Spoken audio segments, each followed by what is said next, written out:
Friends, ladies and gentlemen, we're learning today Parashat Lecha, which is the third parsha of the Torah, the parsha of Avraham Avinu. The first portion of the Torah started off very happy and ended off pretty sad as God realized that people were just not handling it. Then the second parsha of the Torah, Noach, began very sad with the destruction of the world, and it ended off very happy with the introduction to Abraham. Not for Noah, but for everybody else, yeah. And even for Noah, it's pretty sad anyways. Of course it was. The destruction of his world. Well, it's also his destruction. Then in the third parsha of the Torah comes Parashat Lecha, when the very beginning of the portion starts at Abraham, the middle of the portion, and the end of the portion, all with Abraham. It's the very best. It's good from beginning all the way through to the very end. The name of the portion means what, folks? What does Lech Lecha mean? Go. Lech Lecha means proceed, progress, keep on moving, keep trucking. That's what it means.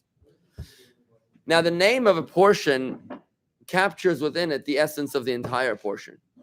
I spoke about this in my sermon this past Shabbos, that the Rebbe proves that the name of a portion is not merely the first regular word, the first special word of the portion, the first unique word of the portion. It's not. Because if that was the case, then Noach would be called Todos, and Todos would be called Yitzchak. We spoke about that on Shabbos. But the name of a portion captures its very essence. It's not just a label, it's actually a portal. And if the name of this week's portion is Lech Lecha, which means progress, if the name of the portion is Lech Lecha, then this would imply that the whole portion is about progress. The whole portion is about proceeding. Yet, we come across some major setbacks in the portion. Let's take a look. I just have to comment that it's really beautiful to see the roundtable Torah discussion growing like pre-COVID times. This is really nice. I probably haven't seen the movie, but I feel it's like the Blues Brothers. We got the game back. We got the game back. All we need is Burger, and you'll be here. We got the game back. It's amazing. It's amazing. Good times. Thank God they're all here. And a special welcome to our virtual visitors, to Corey and Fran, to Lauren Winson, and to David Booker Tov, to you all. I hope you guys have a chumash, because Wednesdays and Thursdays. We ought to get into the mode of, as a congregation, to say at the start of the Torah reading, Vatem hadveikim v'Hashem Elokeichem chayim kulchem hayom. It's a powerful thing that says essentially this. You're saying that as a community we should say that. Yeah, exactly. Because there's certain verses that we recite as a community and some which we don't yet know about how to do. So this one you're talking about is when the Torah comes out. What Andy's talking about is as soon as the Torah comes out, we say, well, it's really the Torah comes out and whoever's announcing the Aliyah says, and you say, Yamot, Kohen, Rabbi Avraham, Kohen, Baruch Nosanteido, Lama Yisrael, Vigdushos. It's at the bottom of page 62. It says, and you who cleave to the Lord your God are all alive today. That's what Andy is encouraging us to say aloud as a community, which is certainly a very, very beautiful and powerful verse, as the verse inspires us to realize that you're holding on to the Torah. That's life, which means you come to this class. It doesn't just mean that you're coming to a class and have a reason to get out of bed, but you're actually alive. I came home last night. My wife asked me why I looked a little blah, and it was because one of the members of our community is getting much older. I went to visit him yesterday, and he's told me he can't read anymore, and he can't even watch videos or TV anymore, and he didn't want to fill in, and he's just tired. He's just depressed. And I wanted to shake him and say, come to shul and you'll be alive.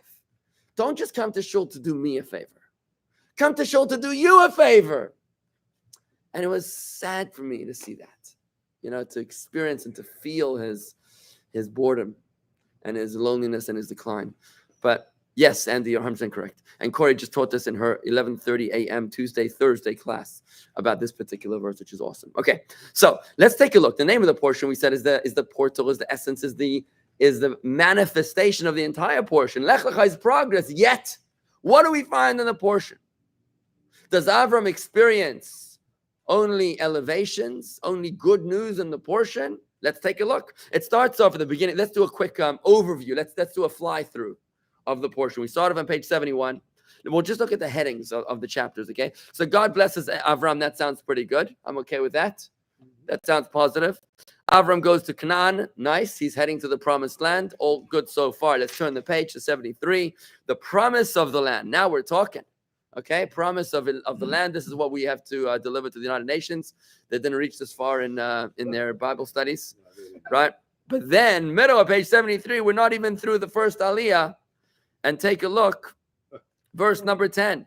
So God tells Avram, get up and go. Go where? To the land that I will show you, to the promised land, your land, the promise of your children. It's going to be awesome. Then we get to verse number 10 of the portion. We're like 10 verses in, and it says, in that same year, there was a famine in the land of Canaan. God wanted to see if Avram would complain about having to leave the land after having exerted so much effort to reach it in the first place. I mean, he literally picked himself up and his whole family. He moved to the other side of the earth. I mean, listen, it was only Iraq to Beersheba, to Canaan, but still, it was like the equivalent of going from Vladivostok to Vancouver, right? Avram did not complain. He went down to Egypt to sojourn there for a time, since the famine in the land of Canaan had grown severe. Lot accompanied Avram and Sarai. Now, you'd think, I mean, seriously, if God told you to go to the land of Israel and you get there and they say, actually, you don't have a visa, so keep on moving, what would you say? But actually, God didn't tell him to go to Egypt. There's nothing in here. No, God told him to Canaan. Yeah. He gets to Canaan and there's a famine. What would you say? I don't know what I would say. He'd say, God, maybe you don't actually know what you're doing. Yeah, maybe God is in the food business. Maybe he's not really such a great God. Where are the seeds I need now? Avram could easily have said that, right? He could easily have argued, like, I thought you were a little bit more connected. Look, I found my son. No, he didn't do that yet. That's later. Oh, that's later. That's the Okay. 10th test of Abraham. Oh, okay. This is the first. Now, it keeps on going. Avram was always careful not to indulge himself in his wife's beauty. But when they were there, wading through a stream, he saw her reflection in the water. Ooh. And he was reminded how attractive she was. Their extensive travels had not marred her beauty in the least. So as they approached Egypt, he says to Sarai, look, I know you to be a woman of beautiful and fair facial complexion. You're pretty fair, he says. No, You tell your wife. no, I'm joking. No. Fair is, by the way, fair is in defense of God. Fair is in not bold-faced, which means it's not the actual translation. She says to her, very nice, Isha yafat mareat. I ignored you all up to today. Now everybody's beautiful. Yeah, he says you're a beautiful woman. He says you're gorgeous, right? Yeah. The Egyptians are not used to beholding such beauty. Their women are all swarthy. What does swarthy mean? Dark. Dark skin. Isn't black? That's the count as Miskite. Miskite, right? Don't this, anyway. And you are fair-skinned. When the Egyptians see you, they will say, this is his wife, and they will kill me, since they will not expect me to surrender you to them and allow you to live. I will try to smuggle you into Egypt in a crate. I mean, things are going from bad to worse pretty fast right now. Okay.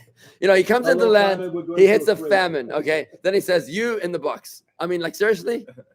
Things are getting pretty bad right now. But if they discover you anyways, if you would do me a favor, say you're my sister, so that it may go well with me because of you. In other words, they at least they're moral. They don't violate a married woman, but they can make you unmarried very quickly. They can make you into a widow easy. Right? So if they see you, then do me a favor, say you're my sister, and this is how we normally travel. You in a trunk. Yeah.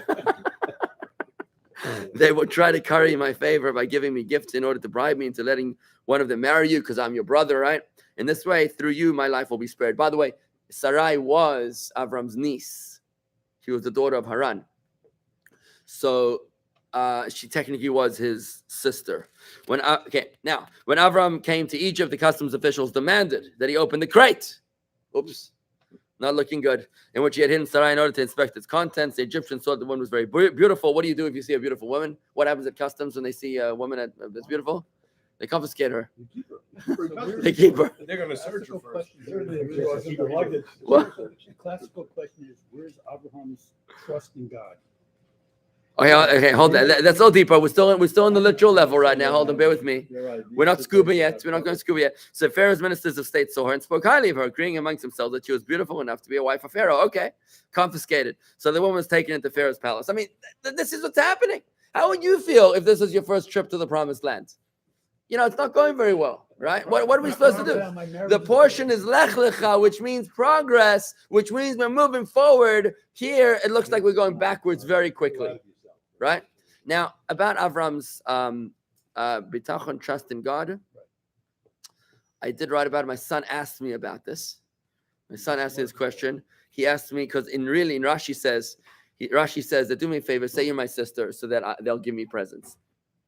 That's what he says. Say my sisters, they'll give me presents. In other words, I'm willing to risk your life in order that I should get presents. There's a lot more depth to that. I don't really have time to get into that right now. But let's just keep our overview of the parsha, right? So God protects Sarai on page 75. That ended well. Lot leaves Avram. Then we go into there's a big war going on where Lot and Avram separate paths from each other. Lot chooses Sodom and Gomorrah, which was very fertile, lush lands. Avram goes the other way. Lot gets taken captive. There's a big war. Avram now wages war against the 4 mighty kings, right? And he wins. He wins the war. It was a pretty close call from, if you read the verses closely. And again, there's a battle here, right? Avram's life is in danger. It doesn't sound like progress either. It seems like what's the opposite of progress? Well, let me ask you this. What's the opposite of the word pro? Con. So progress, opposite of progress is Congress. That's true. Okay. Very good. You went the long way for that. That was a very good one. I like Okay. So then Avram, now by this time, Sarai has experienced menopause. Okay. Now Avram has promised him, now at this point, God promises him offspring. Now, how would you react to that? Okay. You've been childless. Your wife is casual, 90 years old. Okay, 89. She's 89 years old. God tells you you're gonna have kids. What would you say to that? You'd be like, God, With whom yeah. I mean, I want you to step into Avram's shoes for a minute here. You know what I mean?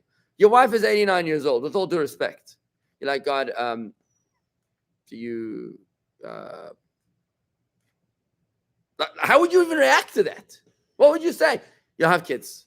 Hello, she's 89 years old. When? In which lifetime? You know what I mean? Right?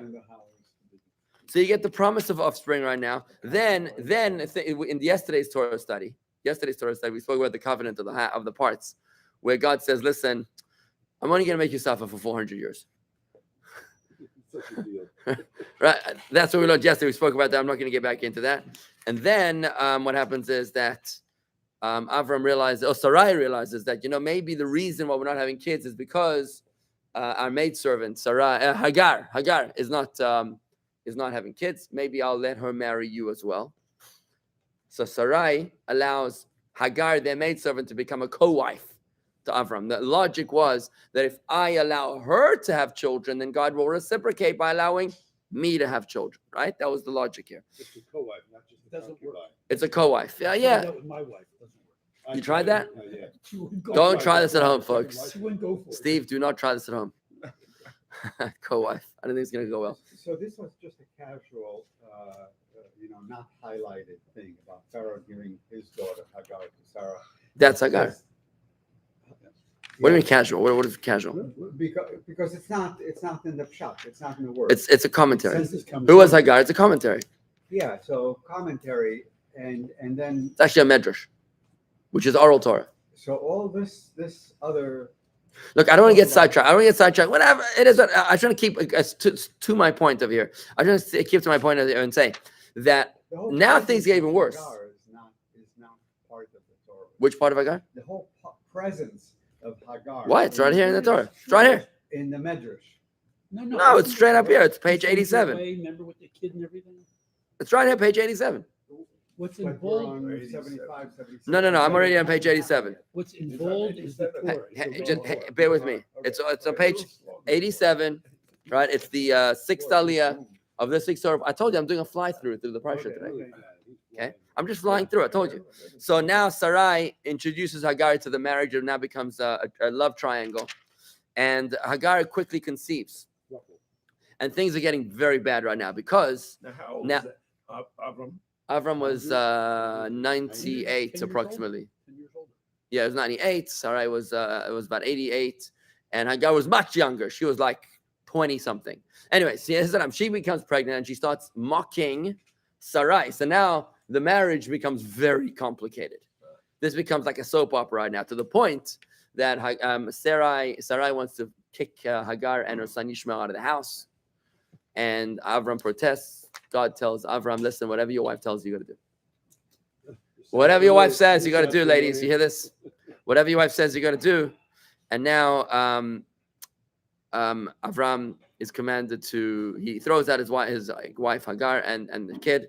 Then God tells him to have a covenant, and he changes his name and changes Sarah's name, and that's where we end. Oh, no, hang on. What's that? Was she born yet? The end of the portion. I don't think. Yeah, I'm not sure. Oh, God says you'll have a child. We'll call him Yitzchak. Yitzchak means to laugh, right? And then, but he's not born yet. That's next week. All right. So now I just want to talk about this. So we've come across a lot of setbacks. How could all these setbacks be part of the portion of Lech, which means progress? From here, the Rebbe derives. The Rebbe explains that from here we learn that every time we experience a descent, it is only for the purpose of a greater ascent to follow. Don't look at life in terms of individual and isolated dots, but rather at the bigger picture, where the purpose of every descent is for a greater ascent, much like a roller coaster that goes down in order to go up, right? Anytime in the parasha, you'll notice that Avram experiences struggle. It's in order to be able to experience. It is Ricardo. Shimon, I didn't recognize you. Nice to see you, Shimon. Welcome. Great to see you. Welcome. Okay. So every time that Avram experiences a descent, he comes up with a greater ascent. And I don't have time to analyze it right now, but if you look, for example, we spoke yesterday where Hashem tells Avram, you'll have only 400 years of suffering, but you will emerge with rechush gadol, with great wealth. And we spoke yesterday what that great wealth wasn't dollars and cents, which he got, by the way, gold and silver, but it meant really the spiritual bounty, which was the sparks that we spoke about yesterday, the divine sparks that were embedded in those states and locations of dysfunction that he needed to redeem, elevate, sublimate, and purify, and to sanctify, to make them holy, right? So that is the ultimate purpose of the descent of the people into states of dysfunction, struggle, and discomfort. And so too, says the Rebbe, in our individual lives. Sometimes we find situations when bad things happen to good people. Sometimes we find a descent which is either a spiritual catastrophe or a material catastrophe. We have to remember from this week's Torah portion, Lech Lecha, I'm commanding you, Abraham, and every Jew to follow from your descendants, that every step of your journey is forward. And if you're experiencing a setback, it's actually like the draw of an arrow. It's a precursor to something positive. It's the draw of the arrow, which is moving backwards only in order. A silly person would say, "Oh, the arrow is moving towards the wrong guy. You're a fool. You're pushing the arrow towards the shooter, not to the target." Silly. I'm pulling it towards the shooter so I can get to the target. One more time. You're increasing the what? Increasing the potential energy with every inch you're pulling back, so that then the kinetic energy that when you release it will be stronger. You're increasing the potential energy. Is brilliant. You're increasing the potential energy so that the subsequent kinetic energy will be magnified, because energy is never lost or dissipated. It only transforms into another form. So potential energy turns into kinetic energy. You know where else we see this is Yaakov. When Yaakov spent 15 years. When Yaakov spent 15 years, this is classic Torah study, Chabad upon Mishkan Garden style, where each one brings his own expertise to the table to explain the wisdom of Torah. So, I want to say that when Yaakov was suffering 15 years in Lavan's house, working like a dog, he sang the Shir HaMa'alot, the songs of ascent. He sang each one of them 15 Shir Malot, and one for each year. What are you singing for? You're suffering. He knew exactly this truth. He knew that the lower I fall, the higher I'm about to rise. He knew that every descent is a springboard. You jump down so it can push you up. Life is a trampoline. You're going down, brace yourself for greater heights. That is the message that the Rebbe gives us. Hashem sends us every situation that we're in order that we should know, in order that we should later experience a greater elevation in the life of every single Jew. Right now, we find ourselves in exile, in a very spiritually dark situation. But we have to remember that this exile is only a springboard, which will lead to the greatest revelation of all, the coming of Mashiach. It's going to happen today, God willing. So be ready for that. And that is the message with which the Rebbe leaves us today. So I never thought about this before. The root of descendants, the word descend. Yeah, for sure. Okay, so if my descendants, why would it be descending? Because it's going down. I understand it. Your progeny. All right, folks, thank you very much. I got that. Thank you. Okay.